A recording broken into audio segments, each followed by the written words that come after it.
Jenny. Natanong kung gusto ko daw magtrabaho doon. Sasabihin ko, English Nako, natakot naman tong asawa ko sa Ingleserong employer Swerte lamang tayo sa panahong ito dahil halos lahat ng bagay ay nasa internet na. Kaya dali-dali naman ako nanood ng English tutorials. Is this his residence?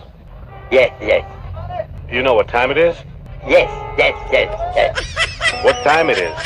I wonder how late I am. Yes.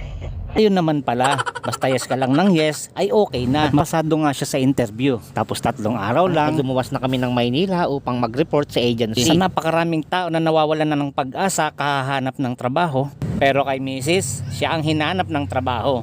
Di ba napakaswerte nun? Muntik pa kaming malasin dahil sumama sa amin ang aming anak. Buti na lang hindi pa nakalalayo ang bus, nakaramdam na siya ng pagkahilo at pagsusuka. Ang swerte, nakatipid tayo ng halos 1,000 gastos sa araw na ito.